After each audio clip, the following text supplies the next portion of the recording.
What's up guys, welcome back to the channel. So in today's video we're going to be taking a look at my most used lens of 2018, the one that I pretty much grab for everything I do, and I'm going to show you why you should probably pick this lens up for the Sony E-Mount system if you haven't already. Intro.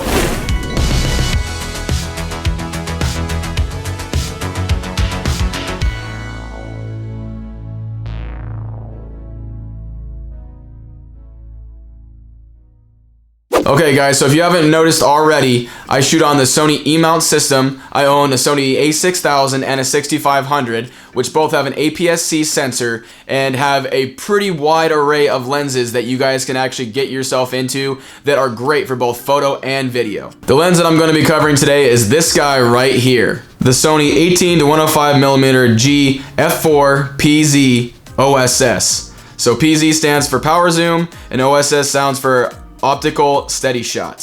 So this has been my go-to lens for just about everything that I've been doing in the past year, and it has performed better than I ever expected. So to start this thing off, let's just take a look at a couple of features of this lens. As I stated before, the focal length is 18-105mm, which is about a 27-158mm full frame equivalent.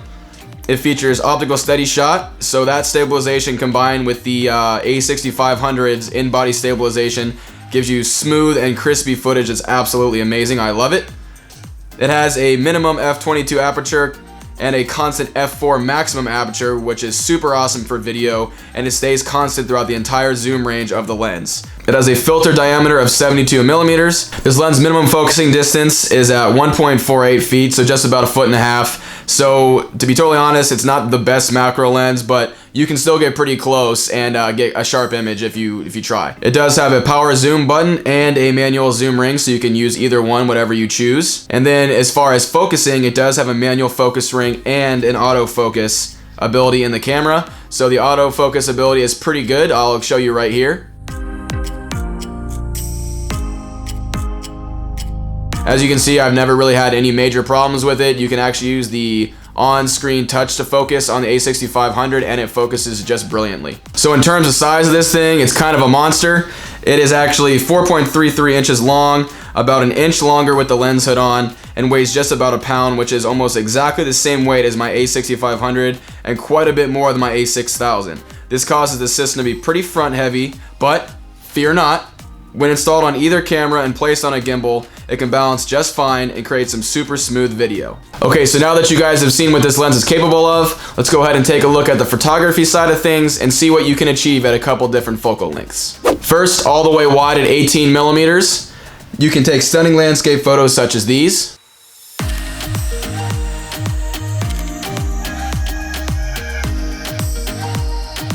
In just a bit to the mid-range, you can get sharp close-up photos with awesome depth of field.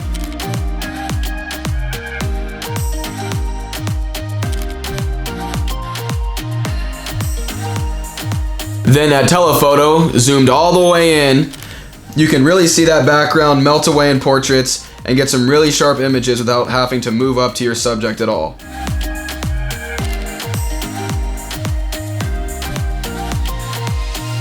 Okay, so being that this lens only goes to a maximum aperture of f4, I know you're all gonna ask about low light, and you actually can achieve some low light photos with this lens.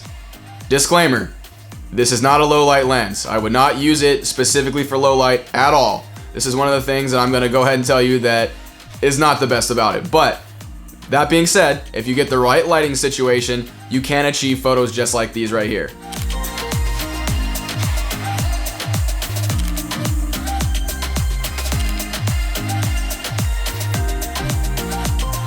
The main reason I really bought this lens is to use it for video, and that is again because this lens has a constant f4 aperture no matter what focal length you're at, and that is absolutely a godsend for videographers like me who are run and gun. I stick this thing on a gimbal on my camera, and if it was a prime lens, I would have to be taking this thing off, switching it with another lens, and rebalancing my gimbal every single time I did that. And that would just be an absolute waste of time, and when I'm doing weddings like I do all the time, I do not have time for that. So this is the main reason I bought this lens, because it has a constant aperture. I can zoom in and out, get whatever focal length I want, and I don't have to rebalance a single thing. What that means for me being a videographer is that I can take this lens, I can pop an ND filter on it during the day, like I have with a lot of my weddings. I'm always videoing during the day. I can pop that ND filter on, put it to the right setting, keep my camera settings exactly the way I want them. I can double my frame rate, I can set my ISO low, and I can get that shallow depth of field at an f4 aperture in the middle of the day, guys. So that makes this lens 1,000 times more usable. As soon as I figured out that I could do that right after I bought it, it's basically just stays on my camera, stays on my gimbal, and I use it all day long. Now I can sit here and tell you guys about my camera settings and what I use all day long, but that is for another video. This video is gonna be 1,000 years long if I do that. So, with that being said, let's go ahead and check out this little edit I made of Zion National Park in Utah, just using this lens. Of course, I had an ND filter on, like I said, because I was in the middle of the day, but I was using just this lens. I have a multitude of focal lengths that I was shooting in all that day. So go ahead and give this thing a check out, and you be the judge of how it does for video.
Alright, so I hope you guys enjoyed that little edit.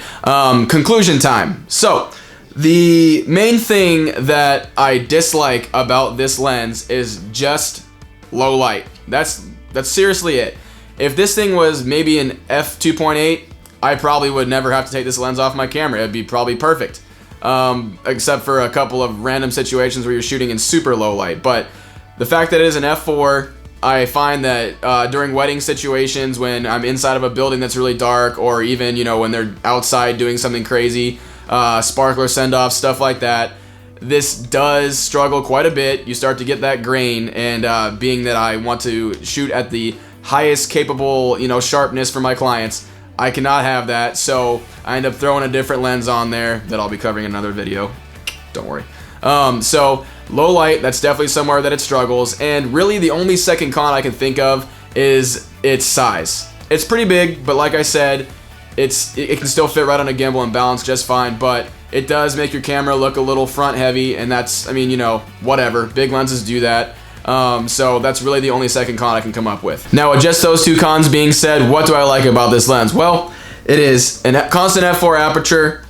It has awesome autofocus. It has that optical steady shot, which combined with my camera, like I said, produces a super smooth image all the time. It has excellent image quality. I've never had a problem with that with the right settings, and it's very versatile. I can use it in a multitude of situations. And lastly, the price of this thing, guys. The reason I picked this up also is because it is not super expensive for what you get. Okay, a lot of the other G Master lenses, obviously this is not a G Master, it's just a G lens, but the G Master lenses, they cost upwards of $2,800, $3,000, something crazy like that. You know, $2,000 to $3,000, they're nuts. But this one, it comes in just under $600, I believe. It's like $570 on Amazon right now, and you get a lot for what you're paying for right there. So, go ahead, stop watching this video, check the link below, buy this lens for your Sony E-Mount system, and have some happy days shooting, guys. So if you like the video, make sure you guys like it. Make sure you guys leave me a comment down below if you guys have any questions about this lens or anything else that I covered in the video. And then make sure you subscribe to the channel for more content like this, and I will see you guys in my next video. Later.